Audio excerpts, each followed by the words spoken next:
Bueno, ahora nos acompaña Moran Stella. Welcome. Moran estuvo en el Festival Nova también y subsiguientemente fue secuestrada por los terroristas de Hamas. Estuvo en Gaza 54 días y bueno, vamos a permitir que ella nos cuente la historia. Moran, welcome. I know you were not feeling very good this morning. How are you feeling now? A little better. Taking care of my leg, but the injury is changing day by day. I imagine. So tell us, October 7, you were in Nova Festival. What took you to the festival? So basically, I am an artist and I'm a jewelry designer. And this year was my year of taking my business in a shop. And the Nova Festival was the biggest point to start. So you're an artist and you were going to present your jewelry collection. When did you notice that we were in trouble? So around 6:20, we were watching the sunrise, which was really beautiful, really extremely beautiful that morning, and just enjoying it. And by 6:29, we already saw 2 missiles in the sky. At that point, some of the people thought that that's a part of the party, but I realized really soon that this is missiles. But according to the situation in Israel, that's just 2 missiles in the sky. So it's not that unacceptable. And around the 20 minutes, we are starting to realize that this is weird. This is different, and it's not stopping. The bombing are not stopping. The sky looked like in the best movies, you know, the science fiction movies. There's 5,000 rockets in the sky. It seemed like the sky were colored with fire, and at that point, we didn't understand really what's going on. We just heard gunshots, and we heard the rockets and some RPG, and we still don't see anything. And the mind doesn't want to accept that situation. So basically, for an hour, we were hiding inside the facility, but not really hiding, according to not understanding the situation. At that point, around 10 to 9, which was already the time that people were completely slaughtered on the area of the tents and on the 232 road. And by the time that they started to run from there, they came back to the facility and broke the fences, and then we realized that something is really bad. It took us a long time to even understand as this in survival mode that you really need to run. We just stood there and waited. And at that point, when we saw this human ball breaking the fences and going inside the facility back, at that point we started to run. You saw that? You saw how they broke the... People. I didn't see the terrorists at that point. I just heard the gunshot really close to us. So you hear the whistles of the gunshots. You can see that it's touching the ground, but you don't see I didn't see the terrorist. I don't know if it was your mind protecting yourself, but that was my situation. So at that point, we started to run for our life, and it was completely chaos. Completely chaos.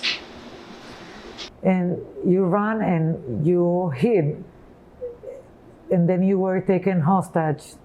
How did your mind process it? What were the thoughts going through your mind? And I keep saying in the past 3 days, after talking to a pilot and talking to a former Yamam commander, they explained to me that they going through training how to be a hostage, how to be in captivity, but we students said nobody trained you, and you don't really know what to do in this situation. And it took me a long time to understand or figure it out till I was still in Gaza. Even in Gaza, I couldn't really understand what's the motive, who is holding me, who caught me. It takes you time to understand that. how did your family find out that you were taken into Gaza? So by the time they caught me, after I broke my leg, one of the terrorists took a TikTok video and posted, and one of my cousins found out the movie 2 days after October 7th, and that's how my parents discovered that I was kidnapped, which was the horrible way to discover your son is being kidnapped. 2 days after, and in the meantime, they didn't know. They didn't know. Person at that point, because nobody really know if I'm in Gaza or my status at that point was a missing person, which is really bad to be a missing person because there were tons of people that were missing. Till now, there is still one person missing, and we are 5 months after. So that makes you realize what happened at that point.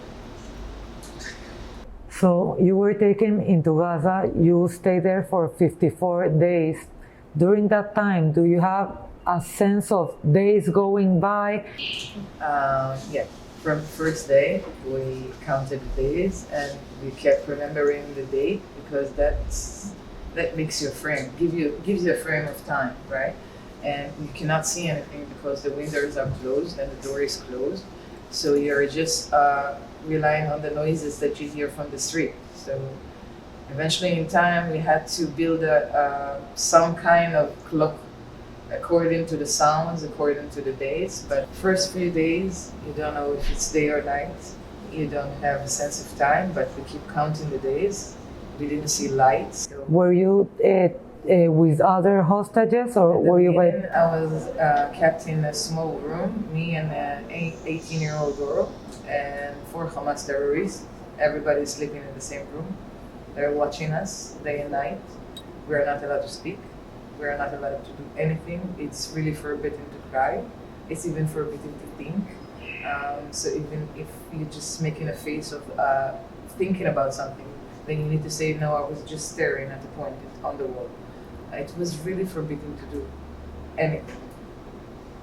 So that's not only your state of how you feel, it's psychologically, it's Completely psychological.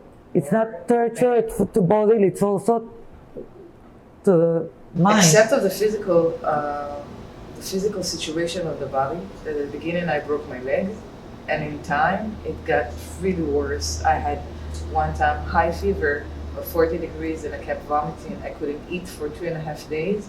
I had 20 millimeters of water, which I was really afraid to drink because I was vomiting. So I basically had nothing to make my body feel better.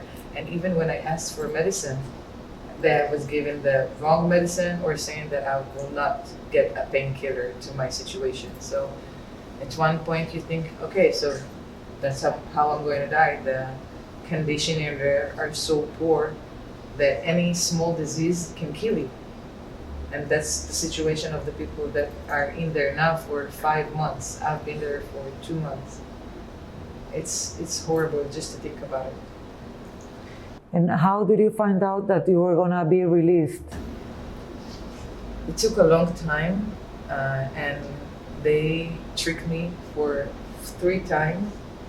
One time they even took me to the point physically. They put us one next to each other, and were not allowed to look at each other. And somebody pulled me in the shirt back and say, "Not you."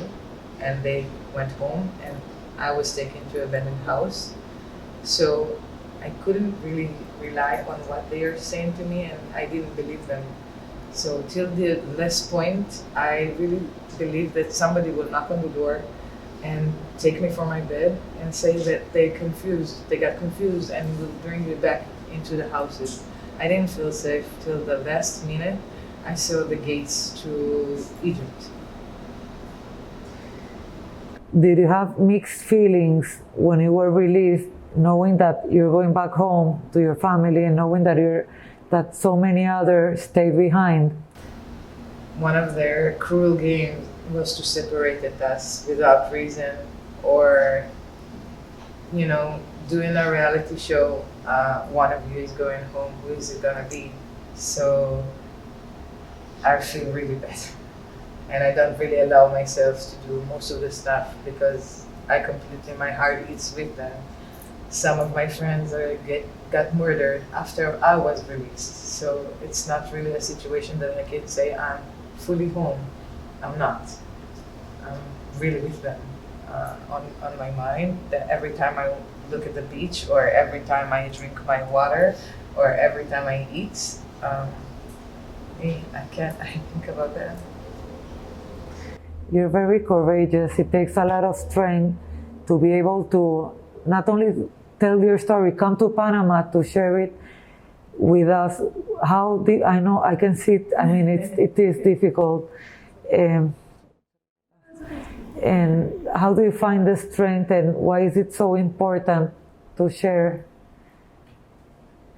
this? I got a privilege, and I'm a miracle. And it took me a long time to even be able to say on myself I'm a miracle, because there was no situation to get out, and they keep telling you on a daily basis that you're going to stay here forever, and now I'm here. So what is going on? What is going on with them? Yeah.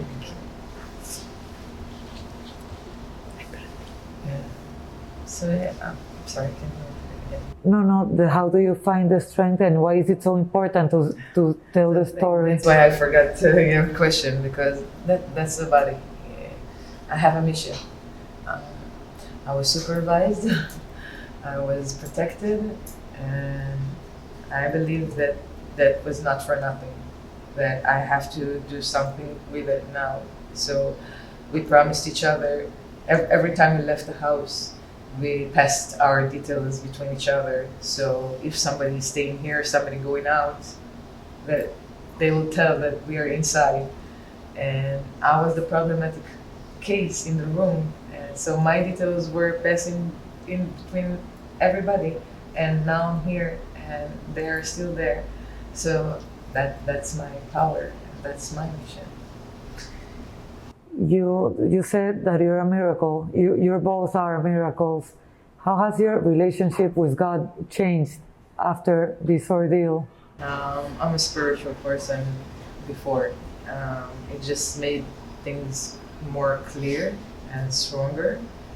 And I understand the conversation, the private conversation, and because I got so many signs inside that I am being protected, and it was against all odds, because I was beaten inside, and I was starved inside, and I had no medicine and lack of water and all the bad conditions that you can even imagine. Just think in your mind that I had 10 steps a day, 8 steps a day, the whole day. Your body is not moving, your mind is working, and that's all you have. How do you spend the time? Because 54 days, I mean, it can drive you crazy. How did you work on your mind to not lose it? So that's the main reason I'm really afraid on the young girls that are inside, that didn't start life even, that not thinking about being in this kind of situation. Being quiet is not something that I don't know how to be. I'm doing meditation, and I have the tools to deal with that situation. But at some point you have to keep yourself sane. So you keep on talking to yourself, or keep on talking to the people, if you have people in the house that you can talk to. For me, I was in full action since the minute I woke up till I fall asleep, because I spoke from my room, and I tried to gain water and food and medicine as much as I could. So I had to engage with them and start conversation with them. And I had a small pack of cards that I managed to get in my first house, and managed to take it with me in hidden to all the places that I was in. And this is literally was my weapon against them to get stuff that I need. So that's what you do all day. You keep thinking in mind how you regain tools and power to make yourself sane. And on the other hand, what do I do now to get more food, to get more water, to get more medicine? Because I see the people with me in the room, and that's completely bad situation. The mother, she thought that her entire family was burned. Until the moment she saw her daughter, she thought she was murdered. Until the end, she didn't know what happened with her husband or with her mother or with her daughters. So you need to think also on that. People need to imagine that situation. It's not only physical injuries, you have mind injuries, and that's a situation that it's really, really difficult to deal with. Can you, now that you're out of captivity and after all, are you able to sleep at night? So I need to use no medicines to sleep at night. And that's pictures that are still taking time to process. There were one terrorist that really, really, really wanted me to look him in the eyes every time he was mad. So I will get a stamp of his face, you know. And that's a face that I can't forget, because every time I close my eyes, I see him looking me in that look. So you said you were moved from many houses, but you were in houses or were you in tunnels? I was in the houses and I was really, really exposed. I lost half of my hearing. I need to use hearing devices because we were exposed to all the bombing and all the noises. We are under, each house was under a missile launcher, so you hear the bombing all day, and you're really exposed. And buildings are falling next to you, so it's really not safe. Were you worried about a missile from Israel falling on, because it's a concern also? No, also their missiles fell on us. That was the biggest fear, because when they launched missiles, our window was exploded one time. So it's not only because the Air Force is bombing them, they're bombing themselves. So they're hurting themselves with their children and their neighbors and their people. So how do you heal from this experience personally and also collectively? Because this is something that happened to you, to your family, to your community, to your country, and to the extended Jewish communities throughout the world. So how do you move on from all this? So first of all, I want to say on my family and the other people's families that are really broken, that are being in trauma right now, as much as we are. Their energy is running out daily basis, and eventually they need to deal with it as same as us. So first of all, to see how my parents, my brother and sister, they stopped their life completely. My brother and sister worked for me for 54 days, did whatever in their power to release me. So now seeing them and helping them and talking with people and talking about the story every day, for me, that's how I healing it. Because as long as the testimonies are out and they're not being forgotten, that's how I heal. And I know, I understand that only when it will end, then I will start to deal with the bigger stuff that now I'm posing, you know, because I'm in a mission. How do you feel when you see in the news people in other countries tearing down the pictures of the hostages and minimizing all the pain and disregarding what the hostages and the whole country and the Jewish communities have gone through? So when I got out, I didn't have really information about what happened, and then I heard that some people denied that it even happened, and I think that that's the one thing that made me stand on my 2 feet really fast and say that this story will not be forgotten. It did happen. It's not like the Holocaust that everybody tried to erase it at the beginning, so like it didn't happen. It happened, and they can do whatever they want. I'm my own person, and I will keep on fighting for them and fighting for my country, which showed this amazing united.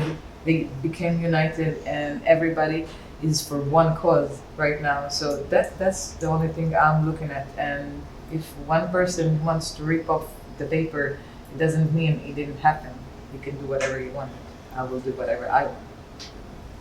So what are you doing now to, other than bring awareness to the plight of the hostages that are still in Gaza, in Israel, your day-to-day, how do you bring attention to this topic? We are doing every day in our meeting with people, sitting in Zoom meetings. I met the president of France, and we've been in Davos. We're doing everything we can. If a person has a little energy, he goes to do it. He speak in the we have this place in Israel, I've been there in Tel Aviv, yeah. So we are there. We are supporting also the families that their loved ones are still inside. When they see us, it gives them hope. So that's also a thing that keeps us up. We are really united in this. I asked before Mihaly and Yarin about Mia Shehem's tattoo that says, "We will dance again." Do you believe we will dance again? For sure.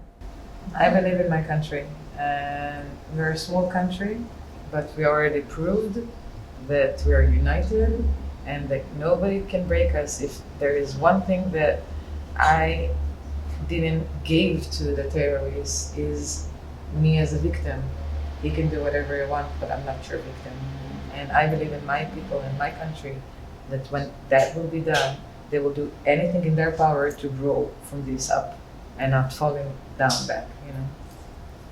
I think that's the most important thing, because it's not only living, it's thriving, being able to not live with sadness, with defeat, with anger, but being able to build. I saw that in the Nova site, trees have been planted, and it has, you know, yeah, exactly. Israel has the ability to turn. I went once, 3 years ago I was in Israel, and I went to Netiv HaSara, and I went to the house of Someret. She has all the missiles that have fallen from Gaza, and she has turned them into planters. She puts flowers, and this ability to turn tragedy into something that has hope, it's something amazing. I think it's something that I haven't seen anywhere else in the world. That's the power of the Jewish people. That's really the power of our people. I always say that to the terrorists inside. When I'm talking about the Holocaust, it was a big thing, right? And the people finished the Holocaust, maybe some of them got back to make revenge. Most of them wanted to build a house, wanted to build a new country, and wanted to grow from this. You cannot wake up every morning with such hatred in your heart, with one purpose, to eliminate people and to expect to have a good life. So I think that that's the lesson that they need to change, because they're sitting on a really, really old story, and the lesson is coming back every time in new pose, you know. So I think that that's the change that need to be happening. One more thing, have the events of October 7th changed your perception of a resolution with our Palestinian neighbors?